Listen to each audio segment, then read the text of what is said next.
Hello everyone, good morning. एक बार फिर से आप सभी का क्रेजी जीके ट्रिक के डेली करंट अफेयर की सीरीज में स्वागत है। आज है मंडे। आज हम 28 ऑफ जुलाई के सभी करंट अफेयर को यहाँ पर डिटेल में डिस्कस करेंगे। एक एक फैक्ट, एक एक क्वेश्चन को आराम से समझेंगे। आप भी आराम से रिलैक्स होकर पूरे सेशन को देखिए और एक एक फैक्ट, एक एक क्वेश्चन को आराम से नोट कीजिए। शुरू करते हैं सेशन को। सबसे पहला इंपॉर्टेंट करंट अफेयर नोट कीजिएगा। रामसर कन्वेंशन ऑन वेटलैंड के COP15 सम्मेलन का आयोजन कहाँ किया जा रहा है? देखिए, कॉप के नाम से काफी सारे सम्मेलन आयोजित किए जाते हैं। इसमें सबसे फेमस जो है जलवायु परिवर्तन पर जो COP29 आयोजित किया गया था लास्ट ईयर अजरबैजान के बाकू में, वो पूछा जाता है। यहाँ पर जो COP15 की हम बात कर रहे हैं, ये रामसर कन्वेंशन ऑन वेटलैंड पर COP15 का सम्मेलन है। इसका आयोजन किया गया जिम्बाब्वे के विक्टोरिया फॉल्स में आयोजन किया जा रहा है। इस मंथ के एंड तक इसका आयोजन किया जाएगा। ठीक है, तो आयोजन 23 तारीख को शुरू हुआ था और 31 जुलाई तक विक्टोरिया फॉल्स जिम्बाब्वे में आयोजन किया जाएगा या किया जा रहा है। देखिए, रामसर कन्वेंशन की बात करें तो एक ट्रीटी है। ईरान के रामसर में 1971 में एक सम्मेलन हुआ था जो कि वेटलैंड, जो कि आर्द्र भूमियां हैं, उनके संरक्षण से संबंधित था कि आर्द्र भूमियों को संरक्षित किया जाना चाहिए क्योंकि ये बायोडाइवर्सिटी के पॉइंट ऑफ व्यू से काफी इंपॉर्टेंट है। जीवों के काफी सारे ऐसे जीव हैं, काफी सारी ऐसी स्पीशीज हैं जिनके उत्थान के लिए, जिनके बने रहने के लिए वेटलैंड बहुत जरूरी है। तो इन्हीं सभी मुद्दों पर वेटलैंड को स्पेशली कंजर्वेशन करने के लिए वेटलैंड का रामसर कन्वेंशन की शुरुआत की गई थी। अब इसी के तहत समय समय पर इनकी बैठकों का आयोजन किया जाता है ताकि हम वेटलैंड संरक्षण पर बातचीत कर सकें। बचाने के लिए जो देश हैं जो कि रामसर कन्वेंशन का हिस्सा हैं, उन पर जोर डाल सकें कि भाई आप ऐसे प्लेसेस को संरक्षित करो। ठीक है, तो अब यहां पर जो आयोजन किया जा रहा है ना, इसमें 172 कंट्रीज के 3000 से ज्यादा डेलीगेट्स यहां पर पार्टिसिपेट कर रहे हैं। उद्देश्य की है वेटलैंड कंजर्वेशन के लिए सभी देशों को प्रोत्साहित करना, बढ़ावा देना सभी देशों को। Protecting wetland for our common future, ये थीम रखी गई है COP15 की बैठक की। इस कन्वेंशन में विक्टोरिया फॉल्स डिक्लेरेशन भी साइन किया गया है। ये डिक्लेरेशन यही है कि भाई जोर दिया जाए सभी देशों पर कि भाई आप वेटलैंड को संरक्षित कर सको या करो। रामसर कन्वेंशन के बारे में आपको पता चल गया। 1971 में ईरान के रामसर में ये आर्द्रभूमि संरक्षण से संबंधित सम्मेलन हुआ था, इसीलिए इसे रामसर सम्मेलन या कन्वेंशन के नाम से जाना जाता है। ट्रीटी के तहत दुनिया के इंपॉर्टेंट वेटलैंड को रामसर साइट भी घोषित किया जाता है। 1971 में यह ट्रीटी साइन हुई थी और इसे लागू किया गया 1975 में आगे चलकर। इसकी पार्टीज या मेंबर कंट्रीज है 172 वर्तमान में। अब रामसर कन्वेंशन पर ही कोप की बैठक का आयोजन किया जाता है, सम्मेलन का आयोजन किया जाता है मेंबर्स के मध्य में। 3 साल में एक बार वेटलैंड पर या रामसर कन्वेंशन पर कोप की बैठक होती है, सम्मेलन होता है 3 साल में एक बार। इस बार ये COP15 है। इसके पहले 2022 में COP14 का आयोजन किया गया था चीन के वुहान में, COP14। ओके, और साथ ही साथ जेनेवा के स्विट्जरलैंड के जेनेवा में भी, मतलब संयुक्त रूप से 2 देशों में यह बैठक आयोजित की गई। इंडिया में रामसर साइट की बात करें तो अभी इंडिया में 91 रामसर साइट देखने को मिलती है वेटलैंड। कुछ समय पहले तक तो 89 ही थे, लेकिन अभी 1-2 महीने पहले किचन राजस्थान में है और मेनार वेटलैंड भी राजस्थान में है। इन दोनों को ही रामसर साइट का दर्जा दिया गया और अब हमारे इंडिया में रामसर साइट की संख्या हो गई है 91। सबसे ज्यादा रामसर साइट देखने को मिलेगी तमिलनाडु राज्य में। तमिलनाडु में 20 रामसर साइट है वर्तमान में। इंडिया की फर्स्ट रामसर साइट में चिल्का लेक ओडिशा, और इसके अलावा केवलादेव नेशनल पार्क है राजस्थान में। ये 1981 में पहले रामसर साइट बने थे इंडिया के, दोनों एक ही साल में 1981 में। सेकंड क्वेश्चन, संयुक्त सैन्य अभ्यास बोल्ड कुरुक्षेत्र 2025 भारत और किस देश के मध्य आयोजित किया जा रहा है? तो एक ज्वाइंट मिलिट्री एक्सरसाइज है बोल्ड कुरुक्षेत्र 2025। इसका आयोजन किया जा रहा है इंडिया और सिंगापुर के मध्य में। इंडिया और सिंगापुर के मध्य में यह आयोजित की जाती है। बोल्ड कुरुक्षेत्र 2025 में भी आयोजित की जा रही है दोनों देशों की जो मिलिट्री है उनके मध्य में आपसी सहयोग स्थापित करना, कॉपरेशन को बढ़ावा देना, इस मिलिट्री एक्सरसाइज को आयोजित किए जाने का मुख्य उद्देश्य है। अच्छा, आयोजन कहां पर? आयोजन किया जा रहा है राजस्थान के जोधपुर में। ये जुलाई के शुरुआत में इसको शुरू किया गया था और अब ये 30 जुलाई तक कंटिन्यू की जाएगी। इससे पहले 2023 में भी ये जोधपुर में ही आयोजित की गई थी, लेकिन सबसे पहली बार बोल्ड कुरुक्षेत्र मिलिट्री एक्सरसाइज का आयोजन किया गया था 2005 में। 2005 से इंडिया और सिंगापुर के मध्य में ये लगातार आयोजित की जा रही है और इस बार ये आयोजित की गई कहां पर? राजस्थान के जोधपुर में 2025। ऑफर ऑफ द डे आपको बता देता हूं, आप सभी के लिए ऑल सब्जेक्ट क्वेश्चन बैंक यहां पर अवेलेबल है। 10,000 प्लस क्वेश्चन आपको यहां पर मिलेंगे बाइलिंगुअल। जीएस के जितने भी टॉपिक है, history, geography, polity, science, economics, art and culture, इन सभी के क्वेश्चन एग्जाम को एनालिसिस करके आपके लिए यहां पर इंक्लूड किए गए हैं। एग्जाम बेस्ड आपके लिए सारे क्वेश्चन है, टॉपिक वाइज आपको मिल जाएंगे और सारे एमसीक्यूज आपको अपडेटेड मिलेंगे जो कि लेटेस्ट एग्जाम में पूछे गए हैं। तो अभी के लिए आप इसे काफी अफोर्डेबल प्राइस में ज्वाइन कर सकते हैं।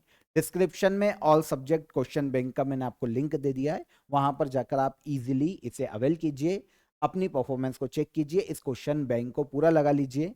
जीएस के क्वेश्चन किसी भी एग्जाम में आपके बाहर नहीं जाएंगे। ओके, कोई भी हर्डल आता है तो हेल्पलाइन नंबर आपके लिए है, कॉल कीजिए, व्हाट्सअप कीजिए, हमारी जो टीम है वो आपकी मदद कर देगी और आप कॉल कर सकते हैं। और कोई भी हर्डल आता है तो आप हमारी टीम से बात कर सकते हैं। तब तक हम चलेंगे आगे अगले क्वेश्चन पर। रवांडा का नया प्रधानमंत्री किसे नियुक्त किया गया है? रवांडा एक अफ्रीकी कंट्री है। हाल ही में इसके नए पीएम के रूप में जस्टिन तेंजियुमा, मतलब क्या अजीब सा नाम है, जस्टिन तेंजियुमवा है ना, इनका पूरा नाम है। तो इनको रवांडा के पीएम के रूप में हाल ही में अपॉइंट किया गया। यहां पर एक बार फिर क्लियर कर लेते हैं, जस्टिन तेंजियुमवा, ठीक है ना। रवांडा के नए पीएम हैं।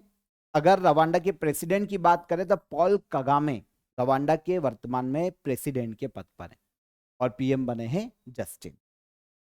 अफ्रीकी देश है रवांडा, वैसे संभावना कम है कि इसके पीएम पूछे जाएंगे, लेकिन क्योंकि रिसेंट अपॉइंटमेंट है और पीएम है ना, सबसे बड़ा पद होता है, तो आप याद रखिए रवांडा एक अफ्रीकन कंट्री है, किगाली इसकी कैपिटल है, प्रेसिडेंट है पॉल कागामे। ये काफी सुर्खियों में रहते हैं क्योंकि एक्चुअल पावर वहां पर जो प्रेसिडेंट है उन्हीं के हाथ में होती है।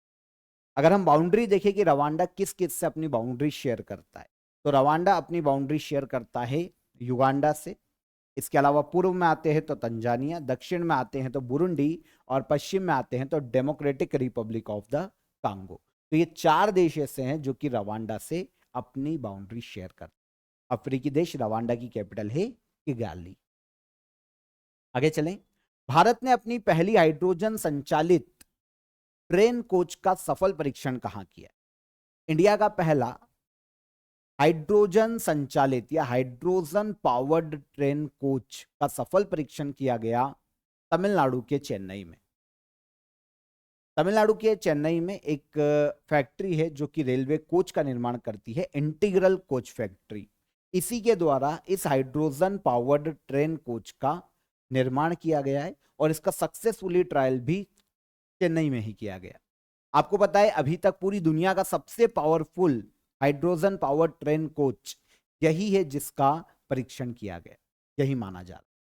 ट्रेन जो है हाइड्रोजन फॉर हेरिटेज इनिशिएटिव के तहत बनाई गई, एक इनिशिएटिव है हाइड्रोजन फॉर हेरिटेज इनिशिएटिव, बाद में बात करेंगे इनिशिएटिव की। सबसे पहले हम इस ट्रेन की बात कर लेते हैं। देखिए, हाइड्रोजन से संचालित होने वाली इंडिया की पहली ट्रेन है जिसका सफल परीक्षण किया गया। एक्चुअल में होता क्या है कि कोच में हाइड्रोजन फ्यूल सेल लगे होते हैं और इसमें क्या होता है कि हाइड्रोजन और ऑक्सीजन के मध्य में रिएक्शन होता है और इस रिएक्शन के माध्यम से इलेक्ट्रिसिटी जनरेट होती है और इस इलेक्ट्रिसिटी के माध्यम से ट्रेन आगे रन करती है। अगर कोच की कैपेसिटी देखें तो 1200 हॉर्स पावर की इलेक्ट्रिसिटी ये बना सकता है हाइड्रोजन के माध्यम से एक साथ। दुनिया में सबसे ज्यादा हॉर्स पावर कैपेसिटी वाला हाइड्रोजन इंजन कोच इंजन है, तो हाइड्रोजन ट्रेन में ये अभी तक पूरे वर्ल्ड में सबसे ज्यादा है। ठीक है, चेन्नई में इसका सफलतापूर्वक परीक्षण किया गया। अच्छा, जो कोच बनाया गया ये हाइड्रोजन फॉर हेरिटेज इनिशिएटिव के तहत बनाया गया। इंडियन रेलवे का एक इनिशिएटिव है, उद्देश्य भारत में 35 हाइड्रोजन पावर्ड ट्रेन को शुरू करना। ये जो ट्रेन है हेरिटेज और हील्स के रूट पर चलाई जाएगी, इसीलिए इसका नाम भी रखा गया है hydrogen for heritage initiative. Total जो कॉस्ट होगी सभी ट्रेनों की वो 80 करोड़ रुपए की होगी। हर ट्रेन की जो एक ट्रेन की लागत होगी वो 80 करोड़ रुपए आने वाली। अभी ट्रायल्स चल रहे हैं, अब धीरे धीरे इन्हें हेरिटेज और हिल्स एरिया में शुरू किया जाएगा इंडिया में। इंटीग्रल कोच फैक्ट्री, जिसने कोच का निर्माण किया, गवर्नमेंट फैक्ट्री है, रेलवे कोच बनाती है, 1955 में स्थापना की गई और तमिलनाडु के चेन्नई में ही इसका हेडक्वार्टर देखने को मिलता है। आगे, विश्व हेपेटाइटिस दिवस हर साल कब मनाया जाता है? हेपेटाइटिस मानव शरीर में किस अंग को प्रभावित करता है? तो हेपेटाइटिस जो है वो लीवर से संबंधित डिसीज है। विश्व हेपेटाइटिस दिवस हर साल मनाया जाता है 26 जुलाई को। ठीक है, हेपेटाइटिस के काफी सारे प्रकार होते हैं, hepatitis A B C D E. तो हेपेटाइटिस के प्रति लोगों को अवेयर करना, इस बीमारी के प्रति लोगों को अवेयर करना वर्ल्ड हेपेटाइटिस डे मनाए जाने का मुख्य उद्देश्य है।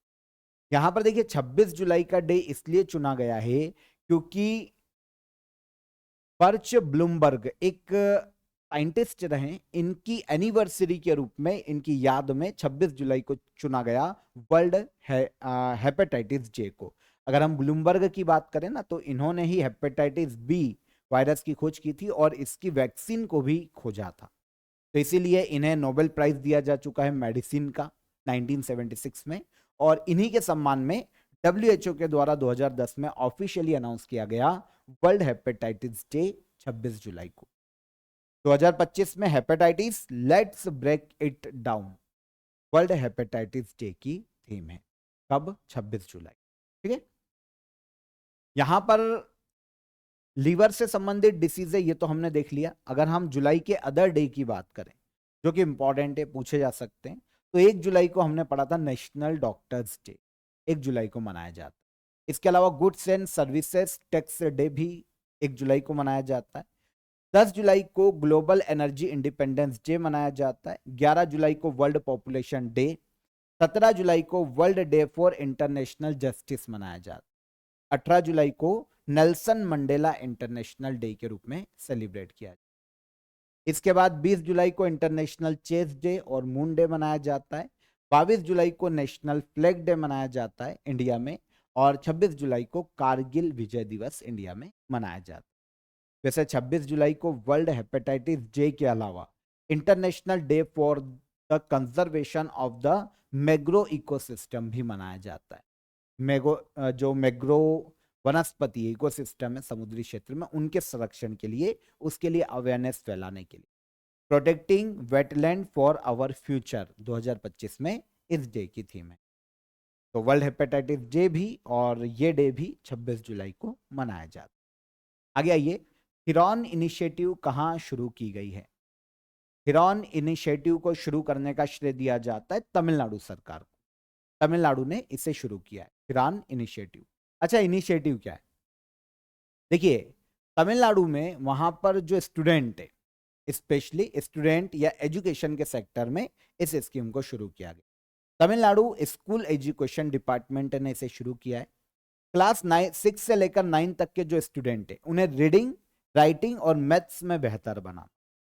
इसके लिए ये किया जाएगा कि 6th से 9th स्टैंडर्ड के जो स्टूडेंट है उनका टेस्ट लिया जाएगा समय समय पर, रैंक दी जाएगी, चेक किया जाएगा और कौन सा स्टूडेंट किस सब्जेक्ट में कमजोर है उसके लिए उन्हें स्पेशल क्लासेस दी जाएगी। तो इस तरीके से तमिलनाडु ने थिरान इनिशिएटिव की शुरुआत की है, राज्य में स्कूलिंग जो एजुकेशन है उसको ऊपर उठाने के लिए, उसके बेहतर निर्माण। तमिलनाडु की कुछ अदर करंट अफेयर भी अभी हमने कुछ समय में देखे हैं, एक बार हम रिवाइज कर लेते हैं। तमिलनाडु सरकार ने मोबाइल पब्लिक डिस्ट्रीब्यूशन सिस्टम की शुरुआत की थी कुछ समय पहले ही। चेन्नई तमिलनाडु में इंडिया और जापान के बीच में जा माता एक्सरसाइज का आयोजन किया गया, पढ़ा था हमने। तमिलनाडु के सीएम M.K. स्टालिन ने लोगों तक गवर्नमेंट स्कीम का लाभ पहुंचाने के लिए उंगलुडन स्टालिन इनिशिएटिव की शुरुआत की थी। भारत का पहला centre of excellence for hornbill conservation Tamil Nadu के अन्नामलाई टाइगर रिजर्व में बनाया जा रहा है। एक बार पानी पी लेना चाहिए मुझे, ठीक है। तो ये तमिलनाडु की अदर स्कीम्स हैं, अदर न्यूज है जो कि हमने कुछ समय में पढ़ी है।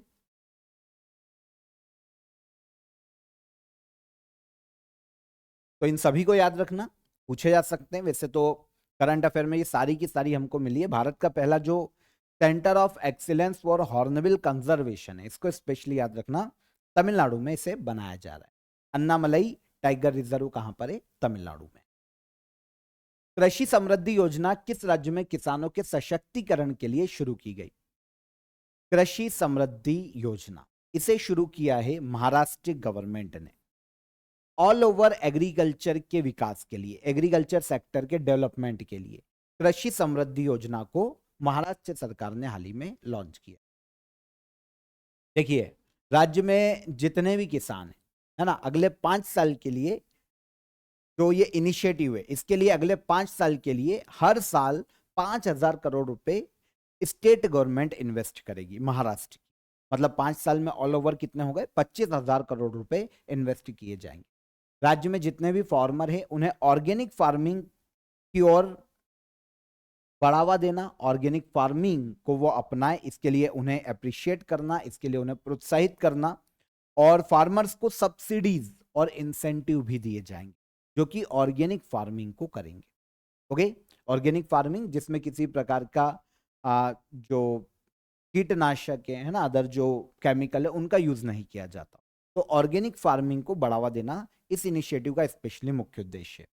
अब देखिए, कृषि समृद्धि योजना के तहत, स्कीम के तहत क्लाइमेट चेंज फ्रेंडली फार्मिंग की टेक्नोलॉजीज को बढ़ावा दिया जाएगा।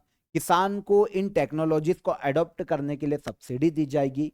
एग्रीकल्चर सेक्टर में इंफ्रास्ट्रक्चर डेवलपमेंट किया जाएगा।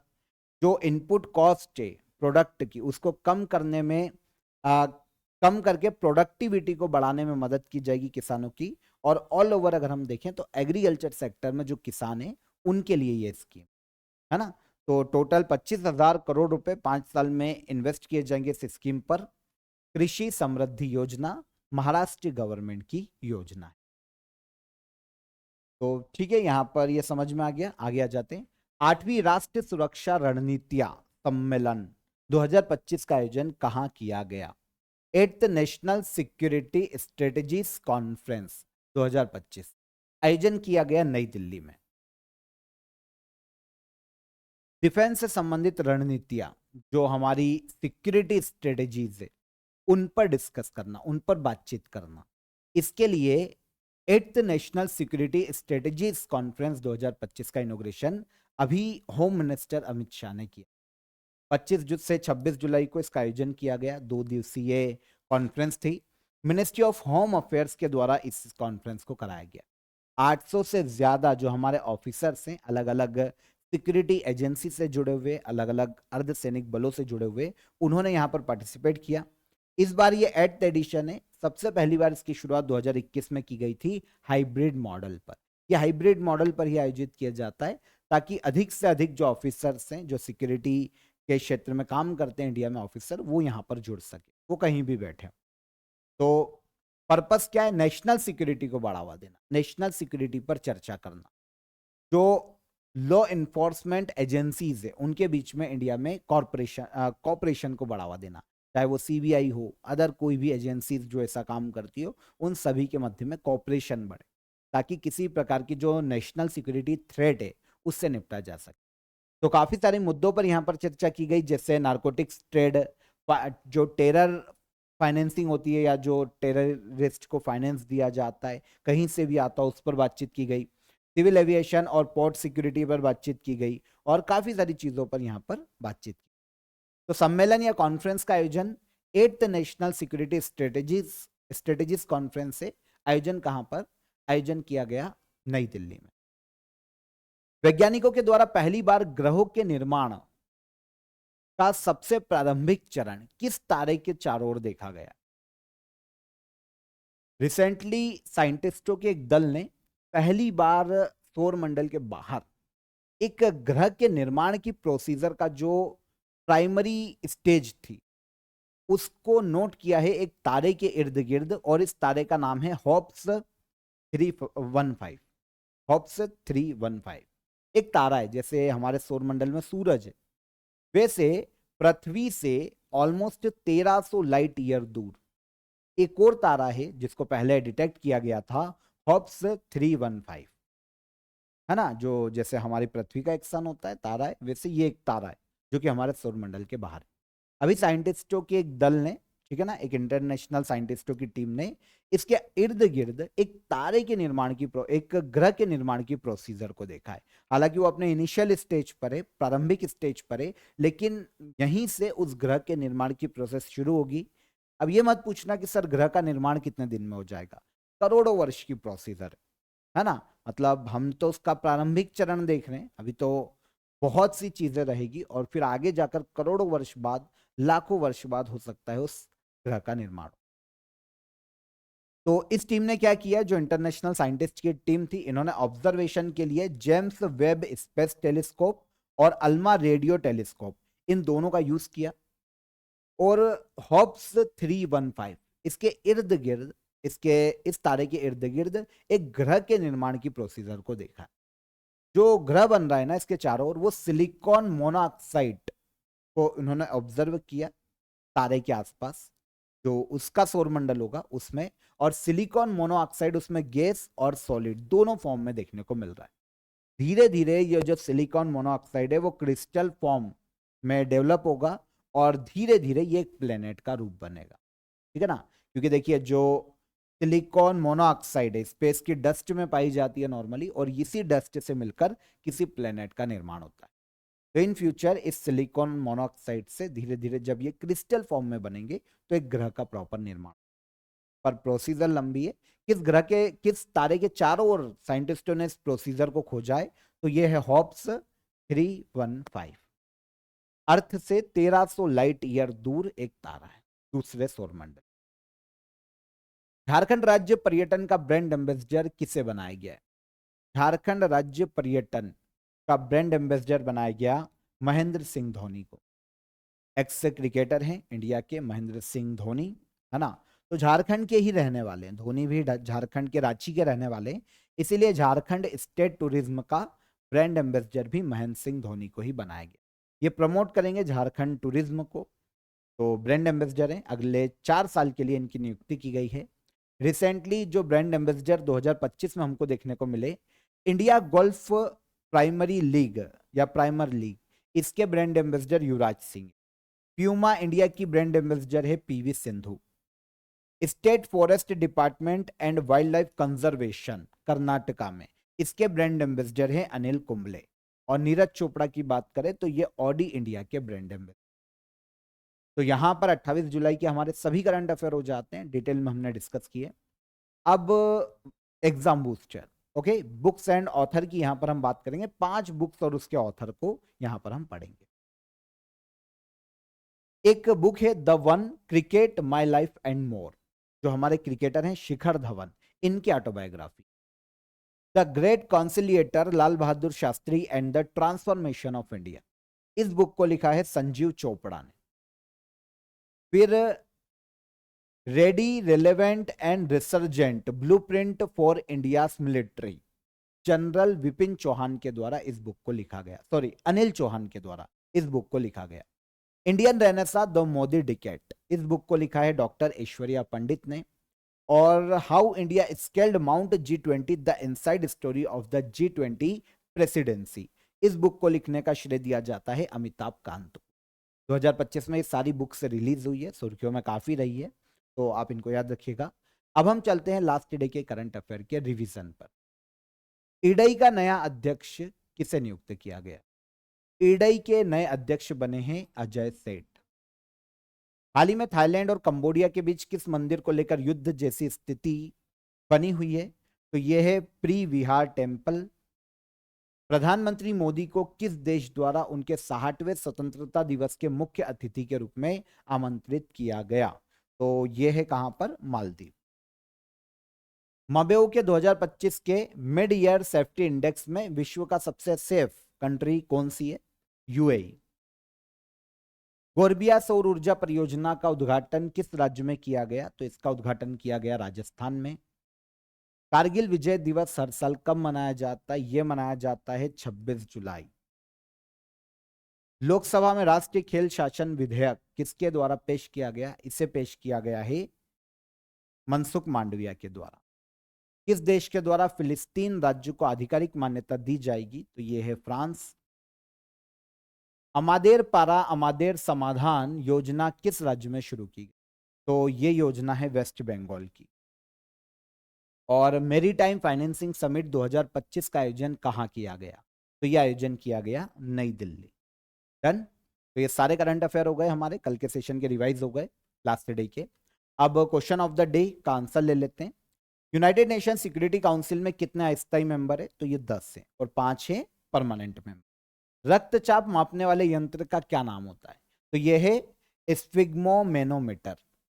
सांख्य दर्शन किसने लिखा है? तो सांख्य दर्शन लिखने का श्रेय दिया जाता है कपिल मुनि को। तो ये तीनों क्वेश्चन के हमारे हो गए आंसर। अब आज के क्वेश्चन ऑफ द डे, विद्युत बल्ब का फिलामेंट किस धातु का बना होता है? किस देश को लैंड ऑफ 1000 लेक के नाम से जाना जाता है? 1000 झीलों की भूमि। ध्वनि किस माध्यम में यात्रा नहीं कर सकती? तीनों क्वेश्चन को पॉज करके आराम से पढ़ो, कमेंट में आंसर जरूर कीजिएगा। सेशन कैसा लगा ये भी बताइए। सेशन पसंद आया हो तो वीडियो को लाइक और शेयर कर दीजिए। चैनल पर पहली बार आए हैं तो चैनल को सब्सक्राइब कर लीजिए। फिर मुलाकात करेंगे नेक्स्ट डे के करंट अफेयर में। तब तक अपना ख्याल रखिएगा। जय हिंद, जय भारत।